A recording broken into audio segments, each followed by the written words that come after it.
right back at you like you left something, right? So, you know. So what we see here, right?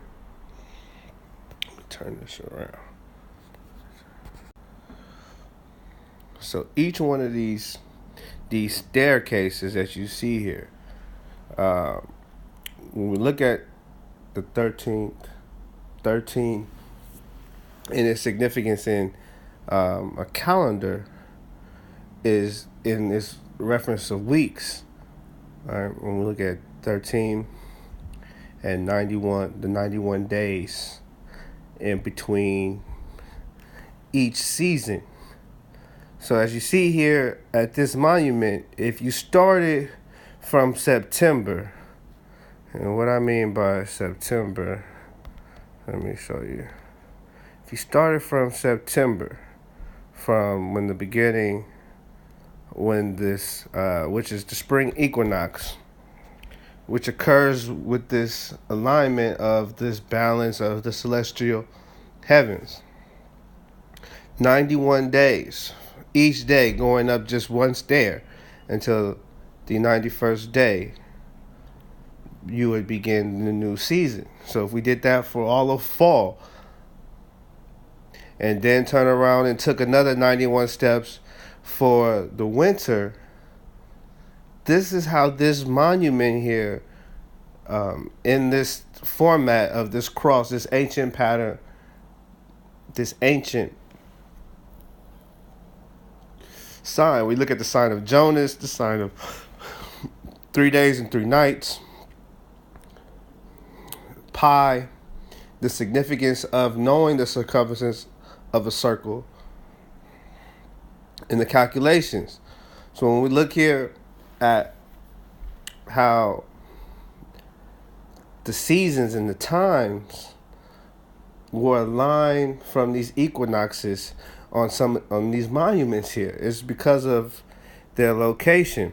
So when we look at this time of Pisces, and this, not only this splitting of this ending of the time of darkness of the fall, but also going into the time of the beginning or the springing, the budding of light. So the spring, which is 6 months, which is the other side, 91 times 2, and how these calculations to understand the significance of this new year and Abib, of these calculations of days and the counting of days. See, when we look at the lunar, we can look at this as a triangle. And so when we look at some of the ancient calendars, such as the Egyptian calendar, which uses 3 seasons, 120 days each. This is what formed the need of this 13th month, a month that would measure this intercalary necessity that would become of civilizing a society. So not only were orders essential into the forming of a civilization, the different locations that you wanted to align certain monuments in your city, certain locations of the ratios that you wanted to have bathrooms to, to a certain amount of people. All of these things became formulas and different mathematical equations that created balance and understanding for architectures, to build homes, to build places, dwellings, which the earth was supposed to be a remnant of, a dwelling, if you will. So when we look at this need of creating this 13th month, this is when we look at the Ethiopian calendar, right? Their time frame is their year is not the same as this Gregorian calendar, although both having what we know as not having 13 months. The Gregorian calendar and the Coptic calendar are one and the same. Just the naming of the different months are going mathematically with their linguistic significance, but the calculation of days is similar, the same. So this is why leap years every 4 years, or every 1460 days, is when these measurements and alignments and observations took place to know whether they would retreat a year or not.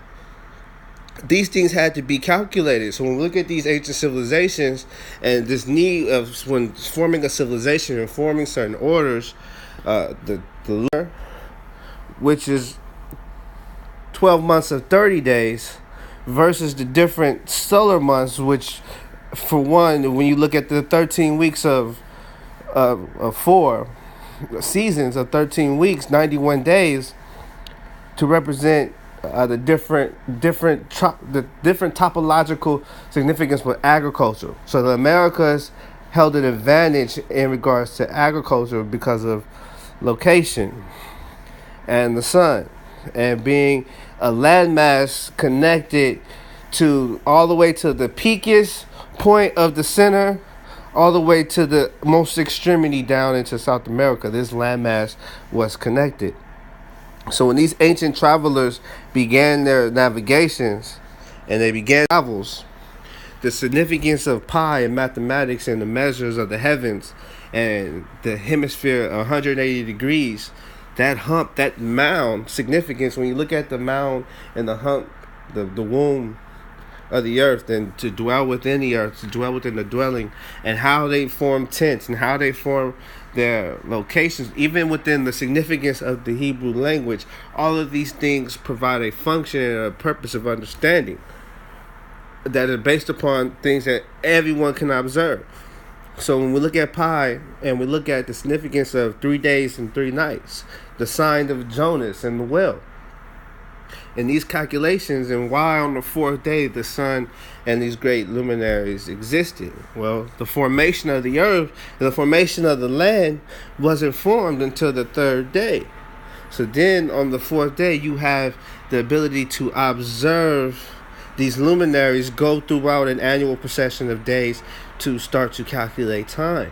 So these things are told in so many dimensions and decimals. This is why in the scriptures they tried to say that 1,000 years is as 1 day to the Most High. So we can understand the kilo. You can understand the measure and the decimal and the significance of the winter and these different seasons when it comes to calculating time. Oh shit, my fire went out. When it comes to calculating time. So when you look at pi and the Hebrew language, and even what else I wanted to say?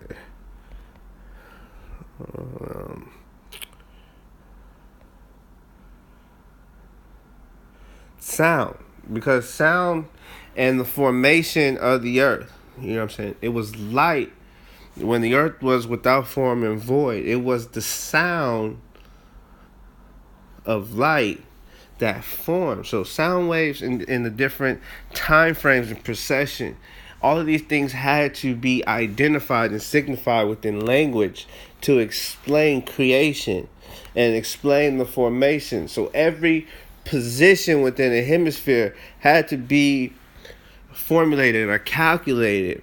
This is how shapes and signs, even to this day, can still be considered demonic or not, when you understand this, the connection with shapes, whether knowingly or unknowingly. So we're gonna take it here.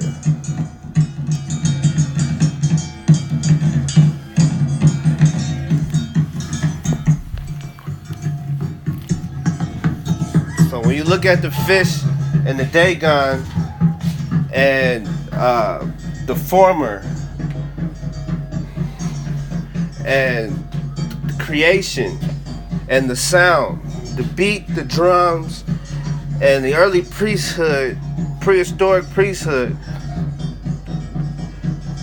was very significant when it comes to the calendars and to the forming of civilizations. This is how we can trace and decipher chronology of civilizations to this day, is because of use of signs and symbols in certain empires under certain kings that has allowed for us to historically document and trace prehistoric information. But since most of this information is prehistoric, or it's outside or foreign to Eastern ideologies, when we look at the priesthood in this universal context, especially in this region of India, and we look what took place to the Brahmanas and to Chaldee and to the ancient lands of Kush, we can trace through Cambodia and some of these lands ancient prophecies.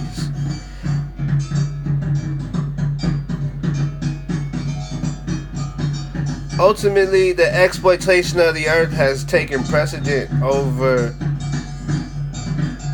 truth. The need to exchange commerce has distorted truth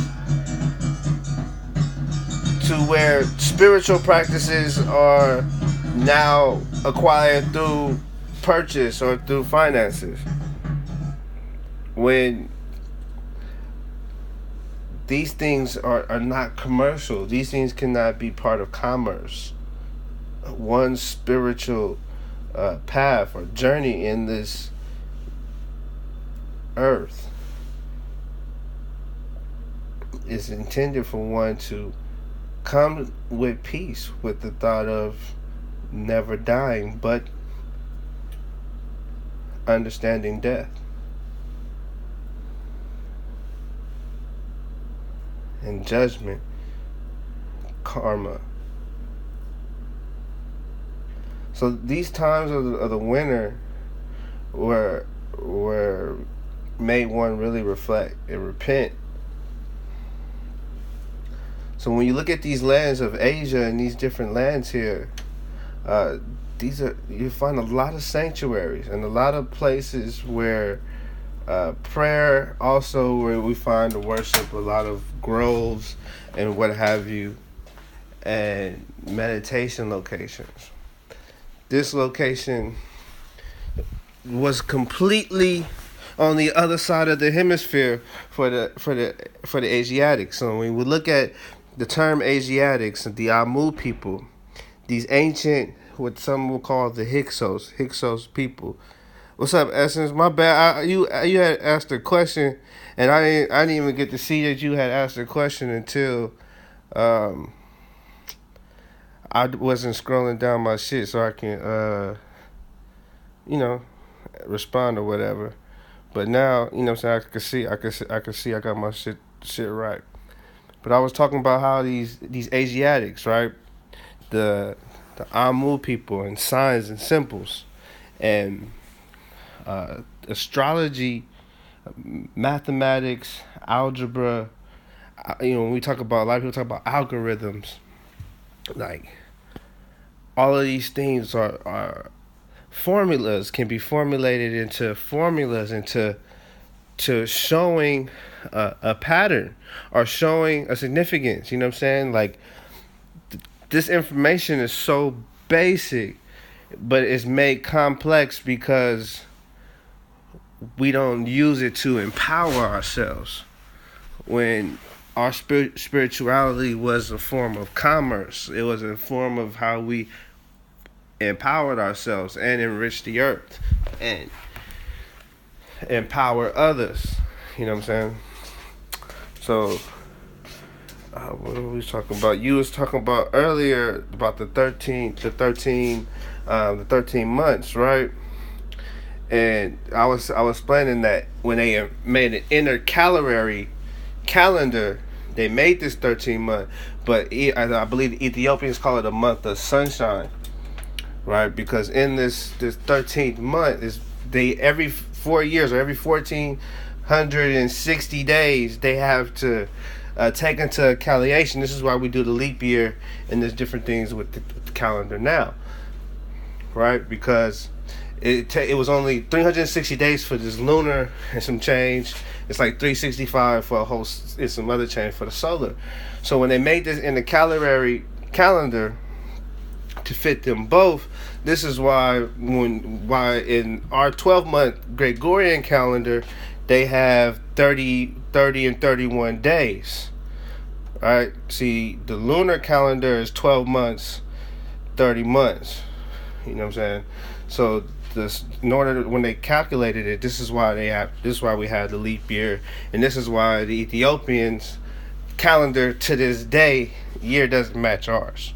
Is because every 4 years they do this. They had this. You know what I'm saying? I don't know who they do who doing it now, but even to this day they still keep this practice.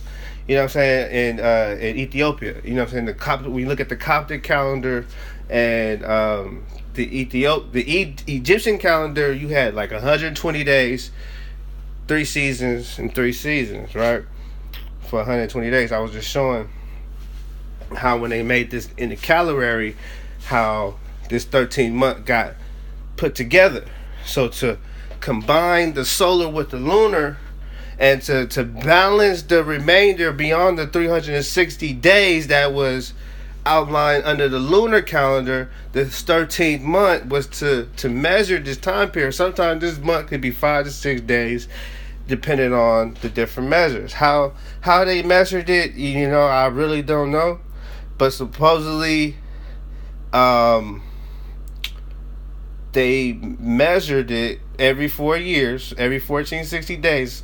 Not knowing, I don't know what instruments or what technology they use today to take their measures and their calendars, but every 1460 days, you can check it out. They would do this. So the Coptic calendar is almost the same as the Gregorian calendar. The only thing is September and all of these months, they just added and changed different names, but the mathematics is all the same. So the lunar is 360, but you still have to take into account for the remainder of the time with the solar. So that's why the 13th month was essential. And this month of sunshine and evaluation of this measure, this balance, this is why the equinoxes, and this is why this location right here is so monumental. It's because on the equinox, it lets you know that it's the equinox. It lets you know that there's a balance in the sun's light with the moonlight, lunar, by this silhouette that occurs on this landmass here. So a whole 180 degrees from here is where we come to this time now, the spring